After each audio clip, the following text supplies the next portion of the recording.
Who lives in on-campus housing? Anybody? Raise them high. Everybody put on their deodorant today. Who's ever had a neighbor? Everybody should be raising their hands. All right, all right. Who's ever had the neighbor where there's an on-campus housing or apartment or house or whatever, and the only thing you ever hear from them is boom, boom, boom, boom, boom, boom, boom, boom, boom, boom, boom. You all have that neighbor? There's a guy that's like the drums behind my house. Lovely. All right. How does that make you feel when he's playing the drums behind your house?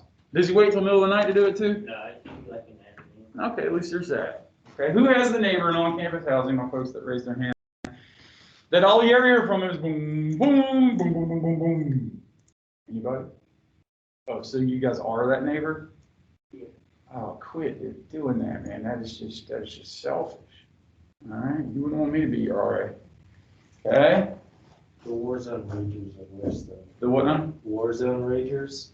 Warzone Rangers? Rangers. Ragers? Yeah. I'm not familiar with this. Middle of the night. Oh yeah, those guys. Okay. I think you just scared half the internet. Warzone Ragers. Okay. Is that like a video game, or do they just literally have like problems?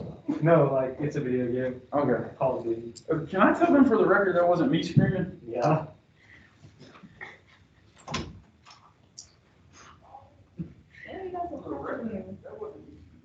I didn't think that was that loud, and then that was my neighbor last semester. All night.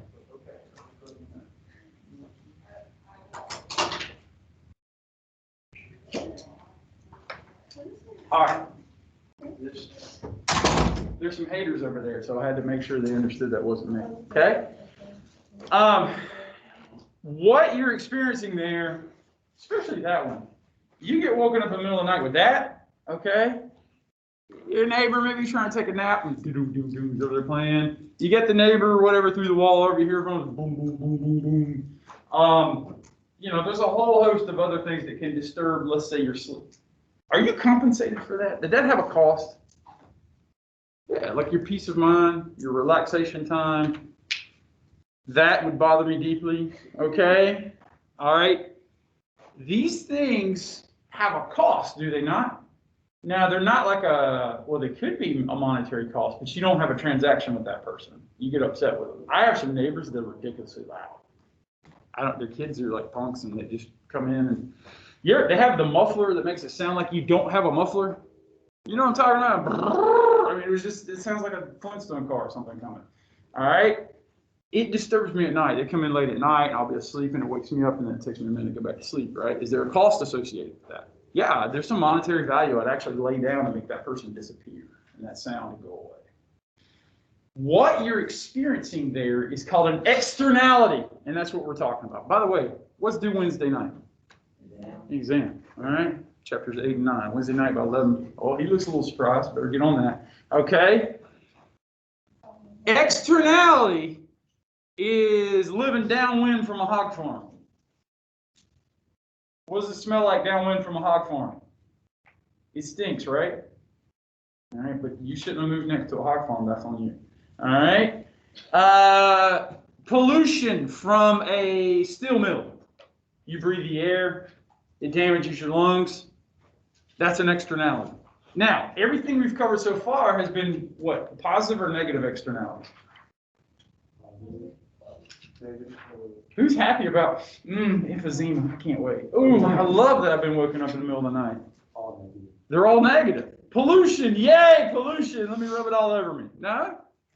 No? Can there be positive externalities? Absolutely. Anybody ever been to Hershey, Pennsylvania? We had this talk before? How long ago was it you were in Hershey, Pennsylvania? Like 10 years ago. Yeah, mine was like, heck, getting to be 20 years ago, okay?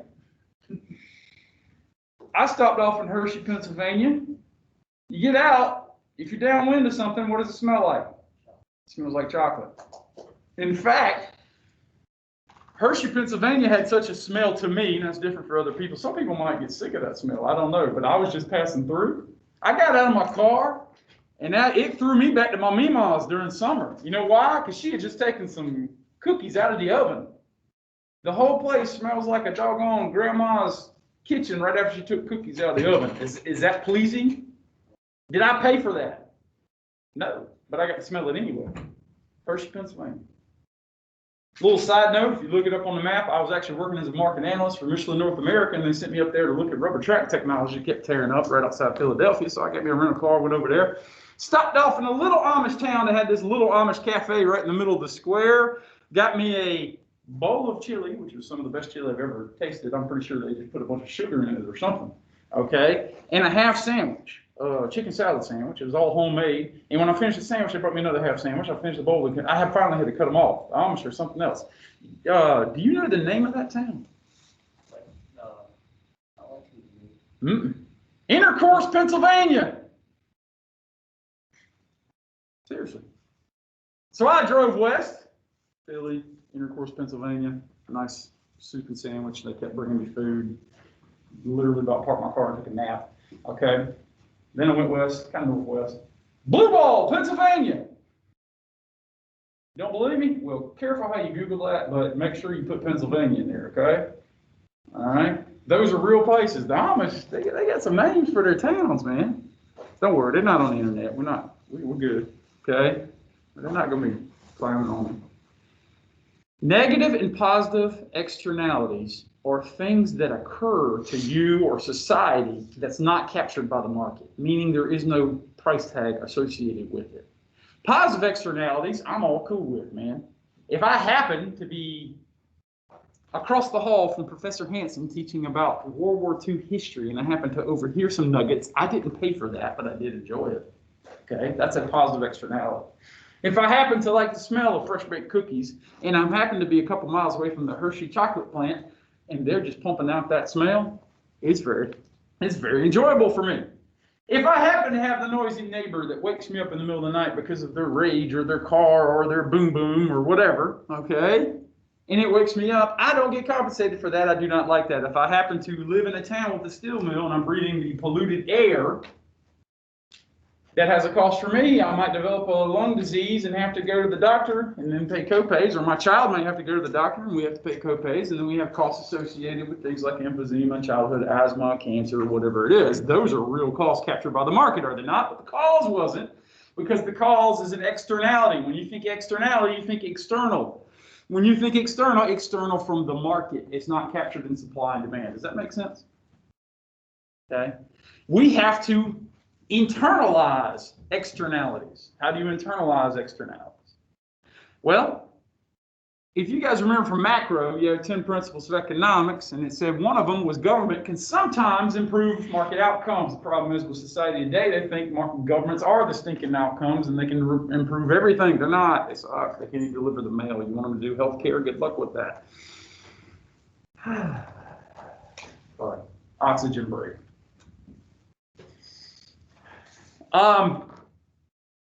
But they are pretty good at being a referee. Does that make sense? All right.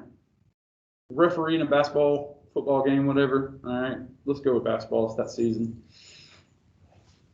Referee's there to keep order in the game, are they not? Referee starts blocking shots and tripping people. They're affecting the game, are they not? Anybody ever been in sports where you had an over-exuberant referee and it kind of ruins the flow of the game, does it not? Umpire that keeps calling the ball way out here, strike, whatever. Okay? There is a delicate balance. However, if a steel mill is polluting a town and it's causing little kids to get sick, is there a role for government? Can they internalize the externality, i.e. take the graph from this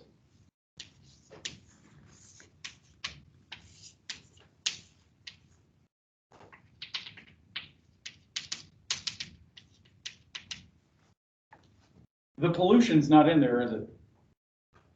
Can they add it in there? How could you influence a supplier who happens to be polluting a town? Let's go to a steel mill in a small town. All right. Let's say little kids are starting to get sick. Why are they getting sick? The particles in the air. Steel mill, you have to burn really hot fires. What raises up from a fire?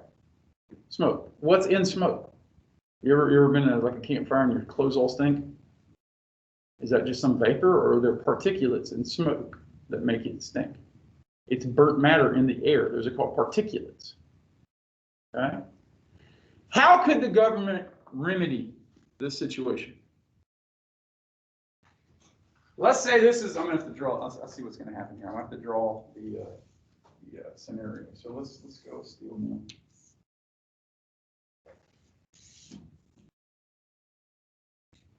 A couple happy windows, like a door, happy windows. Maybe another door. All right. What's coming out of this steel mill?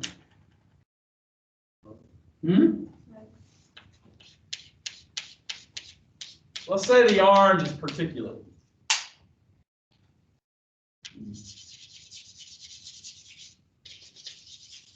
That orange stuff's what's making everybody sick. How can the government fix this problem? It's not. This is the supply of steel. This is the demand for steel. None of this. Here's the poor little kids getting sick. How can the government address this? Different methods of making steel? Can you be more specific?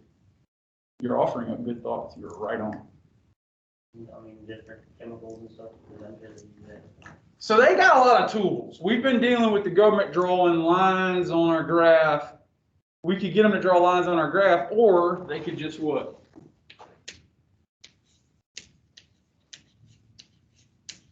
Regulate. We are regulators. We're damn good too. Anybody? It's on. The only one awake. Except for you screamed earlier. I know you're awake. Okay? Yeah. You could regulate. What could you regulate? How they make the steel. Okay? In particular, you could regulate that they have to have some method that reduces the amount of particulate. All right? Anybody here smoke? No one wants to admit it. It was like, smoking will kill you. No one should do that. People still smoke, do they not? All right.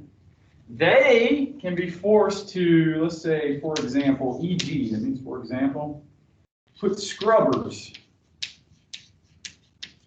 in their smokestack.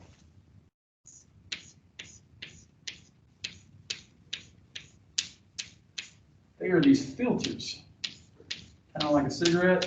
It's supposed to filter out all the tar, okay?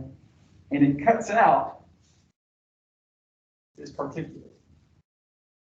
There's still smoke. The orange stuff is drastically reduced. Now, how do they regulate? Now, we're still not on the graph, are we? We're still not on the graph. How do they regulate? Well, required by law.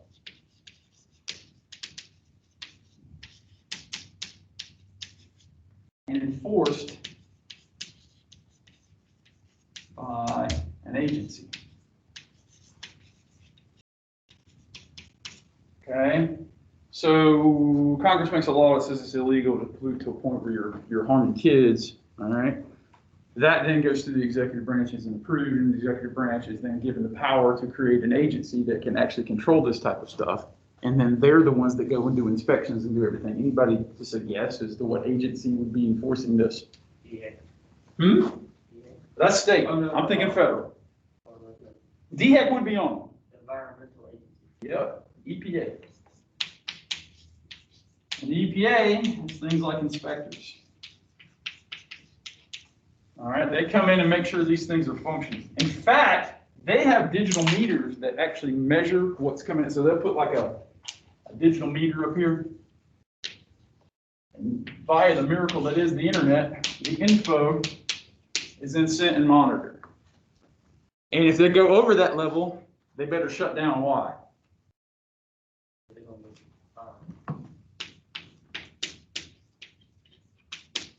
Now all of a sudden, did I bring money into the equation? And money then affects this, does it not? Got me? Okay. That's one way. What's another way?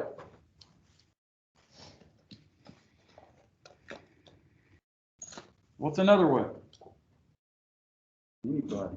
Have we drawn lines on my graph yet? Could you start drawing lines on the graph? You can put a limitation on supply. Right? That's right. Care to go any more specific? Because right now, this supply is private. But the externality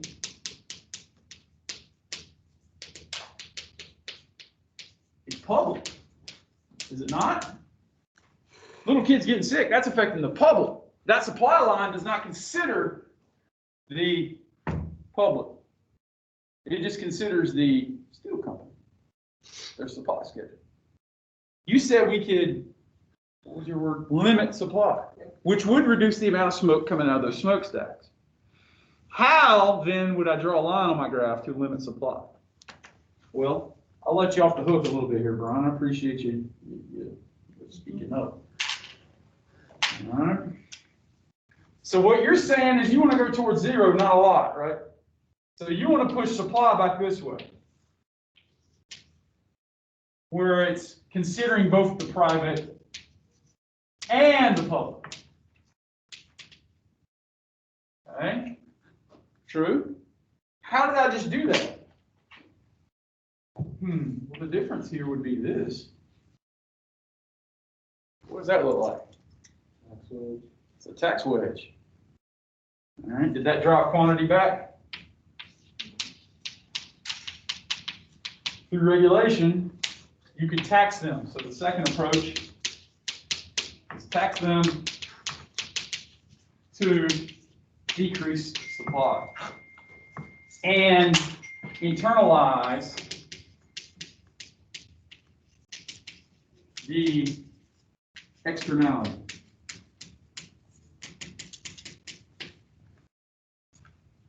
Now, did I move something on the graph? You bet. Did I reduce the quantity? What did that do though? This is the price that sellers get, right? What's this? Price that buyers pay. Price sellers get, price buyers pay. Did I increase price? Yeah. Did I decrease what the sellers get? Yeah. But what did I create in this situation? What's this? Say it again. Tax revenue. Now, who's being affected by all this?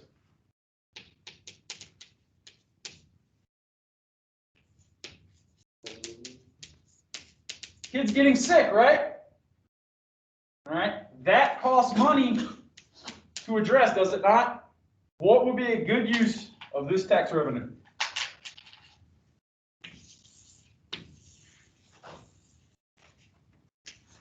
Use tax revenue to subsidize community health programs. Now, did we take a problem that wasn't on my graph, put it on my graph, create money to help kids who are being affected by this? Now, which one of these do we do? We do that for sure, right? And do we do this? You bet. You bet we do. You bet we do. Should we? Yeah, I think that's right. Now, do we do it all efficiently? Do we have politicians trying to pick off pieces of this before it gets to them? You bet. They're real jerks. That's why I don't understand why Congress has like a 96% re-election rate. This was bad on its own, was it not? We regulated, put some scrubbers in there, that helped. But there's still some in here, right? All right, we can watch that. All right, but then we could tax them, bring the quantity back, which does drive up the cost of steel, which if you're gonna buy a car or build a house or anything, steel's and nails, right? You're going to need to buy some steels. It actually makes things more expensive to you, but on the flip side, it does create some revenue to help the little kids that can't breathe anymore. All right. Now, there's actually a third way. You don't know the third way? Nah, y'all freaking out about your exam. You're trying to get through exam 2 before we start thinking about exam 3 material, right? Although half of exam 2 is up there, is it not? Didn't we just put a tax in there?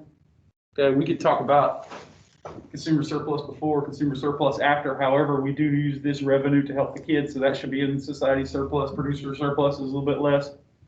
All right. If we tax them too much, they leave this country and go pollute somewhere where they won't be taxed. We lose jobs, that type of thing. This is how the world goes around.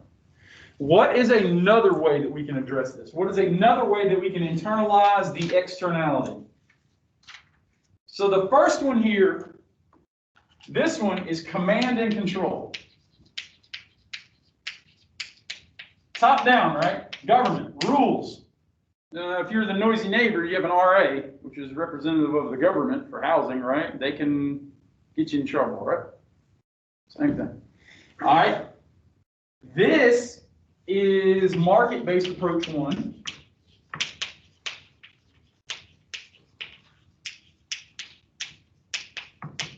All right. There is another approach that's market-based 2. What is it? So you got regulation, you got corrective taxes, corrective tax, right? This is a corrective tax, creating revenue, which then subsidizes treating the kids. Okay. You guys interested in going to work for a government? State, county, state, federal. Okay. This is how things work. Literally, if you go into that job interview with a better understanding of this, okay, you understand the world as it is. Now, there's a third market-based approach that a lot of people just can't figure out. Anybody got a clue? Is that a volunteer or a stretch? Okay, I would say, I don't think it's right to like shut down them, or if it's not shut down, it's something with demand.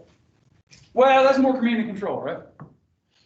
Something with demand. Now you could use some of that tax revenue to subsidize cleaner options, like maybe start making stuff out of aluminum or something.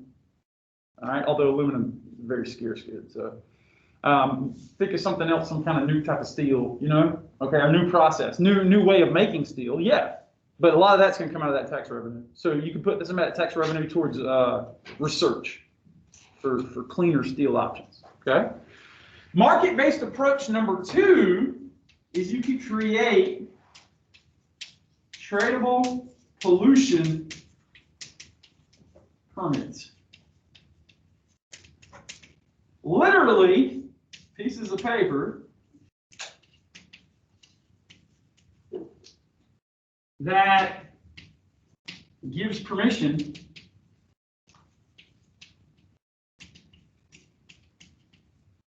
to pollute whoever holds them.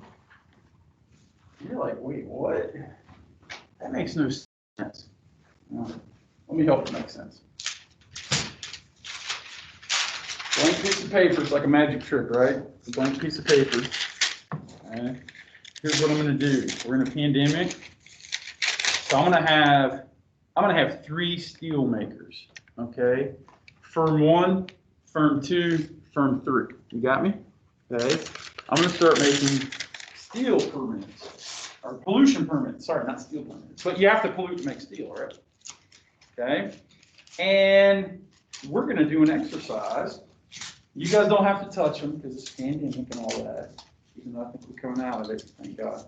Okay, by fall we got to be right? Got to be right by fall. Yeah. Got all this crap. Okay.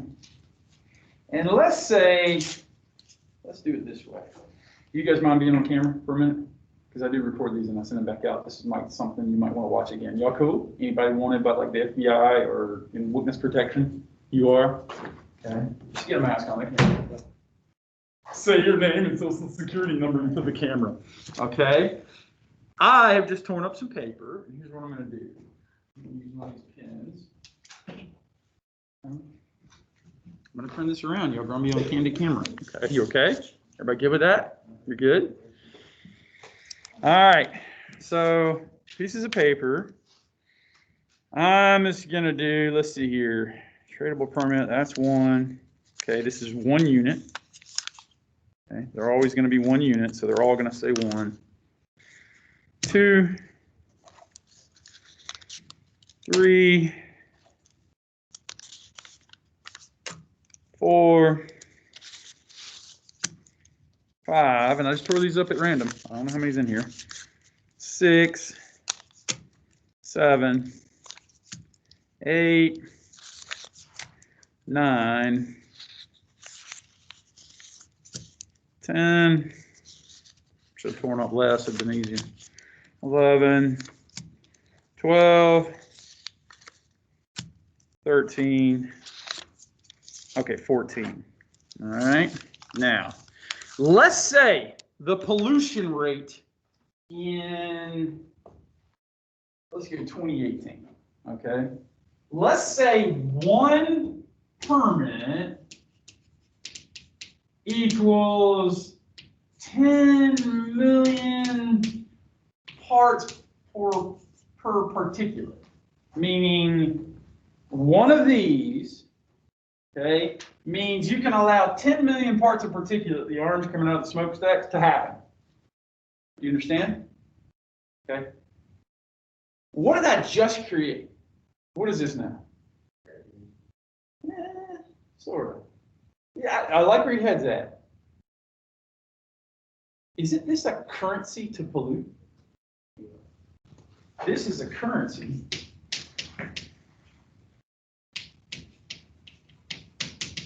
to pollute. This might as well be dollars. True? Now, who controls them? Just like who controls the dollars. In this scenario, I begrudgingly become the government. Okay? I am command and control. I do all these other things. But I just created the ability for my 3 firms, okay, to pollute. True? All right. Now, 1 permit equals 10 million parts per particulate or whatever. All I'm saying is that P/P and 10 million is how much of that orange stuff you can put out here. You've got to have the scrubbers, right? Okay, that's covered in command and control. If it gets too out of control, I am going to tax you.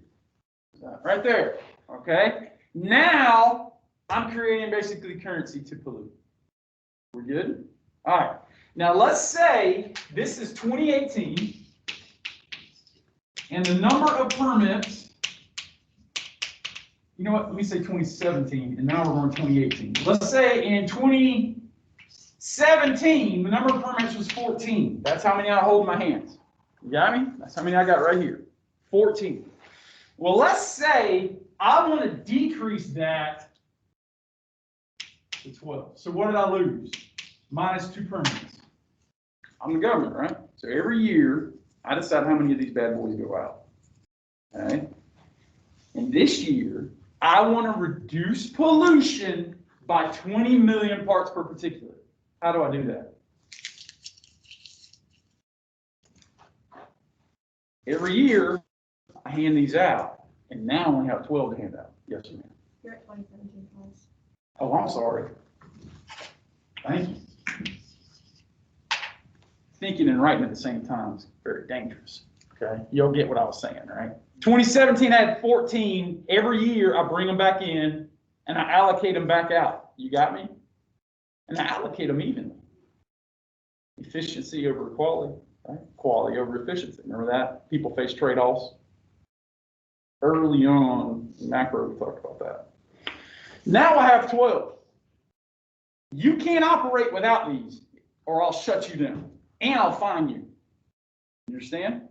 Okay, so firm 1, firm 2, firm 3, you got to have these to even operate your steel mill, do you not? All right, so everybody good? All right, let's see if we can do this. See if I can get everybody in here. Perfect. Okay, I'm government. January, I forgot to write that one. 2, 3, 4. 1, 2, 3, 4. 1, 2, 3, first time I saw this. Got me? We were at 14. I took them out of circulation and went down to 12. Now, each one of you have 4. There's 3 steel mills. Each one of you have 4, which means each one of you can pollute 40 million parts per particulate in this year. Did I just give them the right to pollute by also decreasing the amount of pollution out there? Yeah. Now, what's the problem there? Well, if you're not allowed to trade them, you might be a medium-sized steel mill, okay? You might be a big boy, all right? You might be a small operation, but what did I do as a government? Gave each of you 4. Now, those permits, do they now have value? Medium, large, small operation. Are you really still in the steel mill business, or are you in the steel tradable permit business? Because you can make steel and sell it and make money. Yes, that's what you do a lot. You do it pretty well too.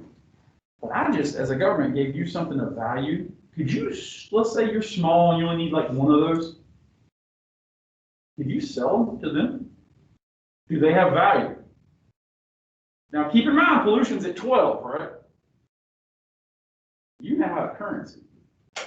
Let's say you have 4. Okay? You have 4. Let's say you need 5 to do everything you need. You just get like a new stadium deal. It's going to be a lot of steel. And you need, let's say, 7. Do you have enough permits? Do you have enough permits? You need 5, you got 4. You need 7, you got 4. Who are you going to start calling up? A small business with a lot of permits. You going to give those things away, or are you going to charge them out the ear because you know they need them? A lot, right? What you're holding just went up in value because his demand is high and your supply, you've got ample. Let's say you need 1, okay? And as a government, I stand back as the referee and call the match. You understand? Okay? You're going to call him? You might, but you're like, dude, I need 5. You're not going to sell to him, are you? Any of those permits? Okay? You need 3. You're going to have your people and your lawyers contact her people and her lawyers, and you're in the market because all you need is 1. Got me? So here's your 1. These are for sale. There's 3 left. There's 3 left that are on the market. These are for sale. You need 3. You need 1. That's 4. There's 3 left. What are you two going to do to compete? Competition is a son of a gun, is it not? Let's say you initially say, you know what, I'm going to buy 1. And you send her a big fat check. You're like, all right, I get paid to do nothing. Correct? You sold 1 to him. Do you have enough? Okay. The other 2, you're like, I got a good deal with him. I'm going to sell to him. How many you got now? 6.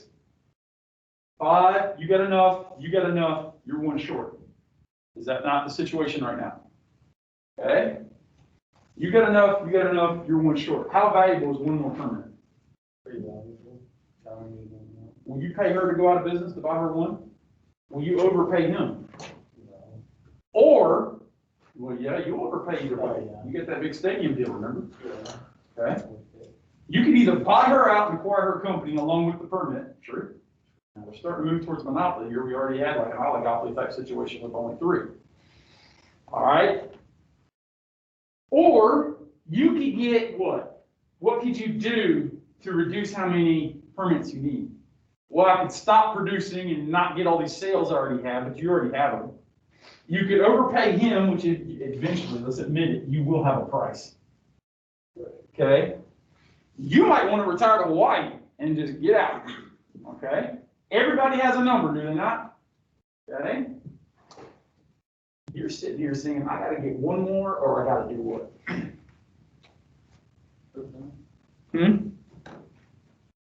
Reduce the work. Well, actually, there's 3 options. You could reduce the supply, just not take on more work. You could pay a premium for a permit that you need. Okay? You could buy her out, or you could do what? You could get better at doing what? You get better at making steel. You could get better at making steel. You're one permit short. You could figure out how to make your same factory, but figure out how to make it without particulate. And then if you only needed, you can either get one more permit so you can have 10 more million parts particulate, okay? Or you can find a way to make more steel at like 5 million parts particulate. Does that make you innovate? Okay. That made you want to sell, did it not? Okay. That gave you some value and some choices. You could innovate and you can make more steel with what you got. But did I force you to make market decisions on something that used to be here and not here? Yeah. What happened to the value of those permits? Keeps going through the roof. End of the year, yes, sir. Can he hire them to do some of the work? Exactly. Outsourcing. You could outsource. Does he make money? Does he get done what he needs to get done? Most likely, markets tend to consolidate. Most likely, big guy buys little guy and gets little guy's permit, and you're off to Hawaii. You're great. You sold your plant, you can give a crap, right? Okay. Now, at the end of the year, I pull up the permits again, and let's say 2019, actually right this time, I go to 10. Am I reducing pollution? 1, 2. Now I have 10 to split between 2 steel mills. You actually own her other steel mill now, but you still get 1, 2, 3, 4, 5. 1, 2, 3, 4. I'm the government. I can make stuff out of 10 years. So quantitative easy. 5. Okay. Did I just reduce total pollution to 10 units? Okay. Now you guys can deal. You understand? Okay. And in fact, as a government regulates more, it tends to promote market consolidation because as there's more and more regulation, more and more things you have to put in your steel mill, there's less capability for the little guy to be able to operate. That's what's called government crowding out. The more the market gets involved in an economy, the more the costs go up, the more the little guy gets pushed out. Okay, that's actually a very valuable lesson. Is there a role for government to improve this market outcome? Yeah, these kids. Okay, you got to watch out for the waste along the way, but you also have to watch out for crowding out. Now I only have 2 steel manufacturers. I got to be careful of what? Further consolidation leading to monopoly. You understand? But we also have regulations against monopolies as well. All right, Sherman and Clayton Act, from like the turn of last century. All right. Do you see how tradable permits can solve the problem of an externality? No? No? Maybe? Okay. If you're in the dorms, I highly recommend you come up with some sort of intricate system of pizza bucks or something that if someone disturbs you, they have to pay you their pizza bucks and then you get free food. Okay? Perhaps we should do an experiment. I'll talk to housing, see if we can't figure it out. The problem is everyone in here sounds like they're the people making all the noise. Questions? Okay. So, command and control, regulate. Tax to decrease their supply or decrease their pollution is what that is. And subsidize community good and or tradable pollution permits. We do a great job as a country of doing this, regulating. Okay?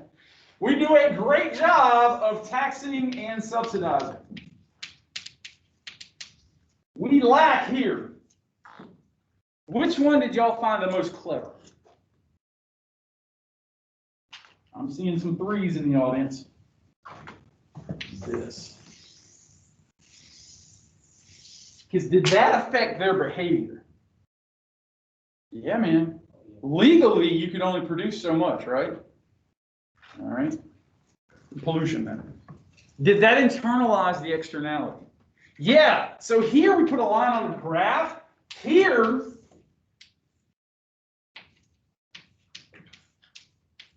we create a whole other graph called the market for tradable permits.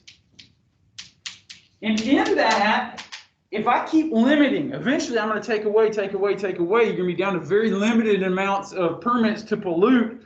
What are you now taking some of your profits to put into? Innovation. And in what particular way? You are now taking millions of dollars and putting it in innovating how you produce steel to reduce the amount of particulates coming out. Are you incentivized now not to pollute? Both with the carrot and the stick. If that makes any sense. Questions? Like a crazy man wrote on the boards because he did it. Carrot and stick. See, there's that other market over here. All right. Market for tradable permits. So here, when it was just this, you just had to regulate, right? Here, we put it on the graph for the first time in the form of a tax, which reduced quantity. All right. Created some revenue, which we can use to subsidize the sick. And here, tradable permits created an entire new market for supply and demand of tradable permits. Okay? I just dispersed them out into the market. Each year I wanted to take some out, I just balled them up and didn't disperse them. And then you guys had to compete it out as to who got what and who could produce what. Questions? Markets for tradable pollution permits. You could also do markets for noise pollution. In fact, if someone annoys you, like my neighbors, it's noise pollution. Does that have a cost? Yeah, if I lose sleep, maybe I don't teach as well. If I don't teach as well, you guys don't learn as well. If you don't learn as well, that affects your salary in the long run. Everything's connected. Now, companies here were allowed to negotiate, were they not? Didn't I just give the permits, create the game, and then step back and referee? Now, if he'd come over and like robbed you, okay, I'd have gotten involved, right? Right? What we just illustrated there is companies can trade within each other, with each other, and if I minimize the transactions cost, something called Coase theorem, Ronald Coase, okay, Nobel laureate, economics, said that if I reduce the transaction cost and I set up a system of incentives that incentivizes them to start trading amongst themselves with the ultimate goal of reducing pollution, they will come to an agreement. Did they? Didn't we? Yeah, he's either going to buy them out or get more innovative. Did we reduce pollution? Coase theorem. Coase theorem. Coase gets a bad name because they're like, whoa, he's saying you have to reduce all the transaction costs. No. I'm much more likely to use DoorDash if there's less fees involved. True? Especially if there's zero fees involved. Coase theorem. Coase just said reduce the fees and people will use it more. And I reduced the barriers for y'all to be able to pollute. I could have just said it and said, come in and said, nope, can't do that. You guys would have just shut down and not innovated. Here, I gave you the penalty. Here, I gave you the incentive to get better at what you do. And did you? Yeah, I can tell you how that's going to play out. You're on like some volcanic sand beach. Be careful, flip-flops. That volcanic sand tears up your feet. Okay? You're happy. Okay? You're innovating like nobody's business, and both of you are making money. Okay? Beautiful thing about technology is it's shareable, even if you don't want to. Because if you put in some kind of new innovation that makes cleaner steel, I'm the government. I want to make sure he knows how to do it too. So I might even pay you to train him how to do it. Does that make sense? How can I pay you? Well, I taxed you over here, so I got revenues. We don't blow those revenues on stupid programs. You guys feel like a more diligent voter now? Do you think most of Washington understands number 3? You do. You do now. Run for office. Everybody's like, Keezer, why don't you run for office? Not my gig. My gig is to create an army of mongooses. We'll talk about that before too long, okay? An absolute worst nightmare for a politician, an educated voter. And then every now and then, I hope somebody, like 1 out of 10,000, decides, you know what, I don't like that person. I'm going to go run for their seat. You'll have my support. I don't care if you run as a Republican or a Democrat or a doggone Bull Moose Party member. If you understand econ, you got my vote. You guys are a lot smarter today, so why don't y'all be careful, take care of yourself out there. Be good. All right? You're getting too doggone smart, too daggone valuable. Finish strong towards spring break, you understand? A week from now, I'll be talking about spring break next week. How about that? Sound good? Exam due Wednesday. No, it's on the second floor, right over there.